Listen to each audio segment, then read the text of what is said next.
sudah wudhunya. Kakinya dong, nah, kakinya kurang basah.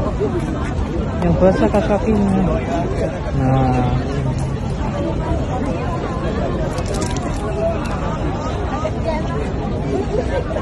udah, kakinya belum basah.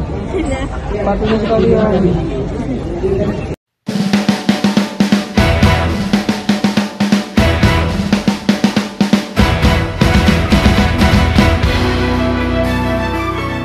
Assalamualaikum warahmatullahi wabarakatuh. Sahabat-sahabat Malimudo sekalian, kemarin ketika aksi 212 mendemo Menteri Agama, ada video yang viral di mana ada seorang wanita ya, muda-mudi yang sedang berwudu. Namun yang anehnya ketika mengusap bagian kepala hanya diusap kerudungnya saja. Dan ini bisa dipastikan wudunya tidak sah. Kemudian ketika membasuh kaki ya, ketika membasuh kaki itu hanya diusap kaos kakinya saja. Mungkin dia mengkiaskannya dengan khuf ya, dengan sepatu khuf. Walaupun tidak bisa pastinya dikiaskan antara sepatu khuf dengan kaos kaki karena tidak mencukupi syarat. Salah satu syaratnya bahwa sepatu khuf itu tidak boleh bahan yang bisa meresap air ke dalamnya. Kalau kaos kaki itu jelas tidak bisa dipakai, dijadikan sebagai sepatu khuf atau dikiaskan dengan sepatu khuf ya. Agar tidak ada lagi yang salah kaprah terhadap masalah wudu, Malimudo langsung praktekkan bagaimana cara wudu yang benar, tapi kali ini dengan mazhab Syafi'i ya. Dan Malimudo hanya praktekkan yang rukun-rukunnya saja. Kita tahu bahwa rukun wudu ada 6. Yang pertama adalah niat. Nah, niat ini harus kita baca di dalam hati bersamaan ketika kita membasuh wajah. Karena definisi niat, qasdus syai'i muqtarinan bi fi'lihi, menyengaja sesuatu bersamaan dengan perbuatannya. Jadi ketika nanti membasuh wajah ya, ketika dibasuh wajah dengan air, maka di dalam hati harus ada niat, nawaitul wudu'a li raf'il hadatsil asghari lillahi ta'ala, atau dengan bahasa Indonesia, sengaja aku berwudu untuk mengangkatkan hadas kecil karena Allah Ta'ala. Ini kita praktekkan cara wudu rukun-rukunnya saja. Ada 4 anggota sebagaimana Allah berfirman, ya ayyuhalladzina amanu idza qumtum ilas shalah faghsilu wujuhakum. Jadi kalau orang hendak sholat, basuh wajah, kemudian wa aydiyakum ilal marafiq, tangan sampai ke siku, kemudian wamsahu biruusikum, sebagian daripada kepala, rambut saja pun cukup, kemudian wa arjulakum ilal ka'bain, membasuh kaki sampai mata kaki. Ini kita praktekkan supaya langsung melihat ya. Tapi ini saya hanya praktekkan rukun-rukunnya saja. Ini kita basuh bagian wajah sambil kemudian berniat di dalam hati sebagaimana yang saya katakan tadi.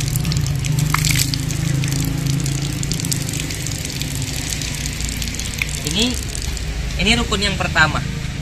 Batasnya itu dari secara adat tumbuhnya rambut sampai ke ini, sampai ke dagu dan tulang keras yang ada di rahang ini ya. Ini batasnya. Adapun dari kanan ke kiri itu dari anak telinga kanan sampai anak telinga kiri. Jadi ini semua wajib kena, begitu juga dengan rambut atau daging yang tumbuh pada wajah, termasuk jenggot ini ya, ini wajib kena. Apalagi kalau jenggotnya tipis itu wajib diselat-selati. Kecuali kalau jenggotnya tebal itu tidak wajib diselat-selati. Kemudian tangan, ingat tadi bahwa berniat ketika membasuh wajah. Yang wajib hanya sekali, apabila telah tuntas semua bagian wajah, maka yang wajib hanya sekali. Kemudian tangan itu sesuai yang tadi, wa aydiyakum ilal marafiq, tangan sampai siku. Ini tangan sampai siku. Ingat sampai siku ya. Kemudian yang kiri. Jadi apabila semua bagian tangan sampai siku ini telah kena ya, maka sudah sah basuhan tangan dan bisa lanjut kepada mengusap kepala. Mengusap kepala ini ya, mengusap kepala atau bagian daripada kepala, maka rambut saja pun sudah bisa ya. Jadi kita ambil air, kita usapkan di bagian kepala. Itu batasnya dari mulai sini ya, dari mulai tadi batas wajah sampai ada tulang keras di bagian belakang. Itu batasnya, ada tulang keras di atas tengkuk di bagian belakang. Nah, itu kita usap di bagian kepala. Namun yang disunnahkan mengusap semua bagian kepala. Kemudian kaki. Kaki ini sampai mata kaki ya. Nah, sampai mata kaki ya. Ini kalau seandainya bagian sela-sela jari sulit terkena air, maka wajib diselat-selati. Dan juga yang kiri.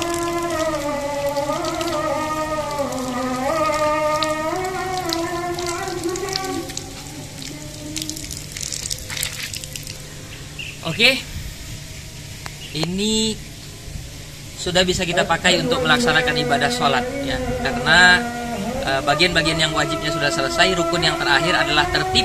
Tidak boleh seseorang berwudu tangan dulu baru wajah, atau kaki dulu baru tangan. Harus tertib, wajah, tangan, kepala dan kaki. Itu namanya tertib. Ini sudah azan. Nah, kalau ada nanti yang komentar, masa ia berwudu ngomong-ngomong, ini sebagai pelajaran saja ya. Ngomong ketika wudu tidak membatalkan wudu, hanya makruh saja ya, hanya makruh saja. Tapi ini untuk supaya kita paham bagaimana rukun-rukun wudu agar tidak terulang kembali ya kasus yang kemarin, dan kita benar-benar memahami yang mana saja yang dikatakan rukun-rukun wudu itu. Yang lainnya itu hal-hal yang disunnahkan. Wallahul muwaffiq ila aqwamit thoriq. Assalamualaikum warahmatullahi wabarakatuh.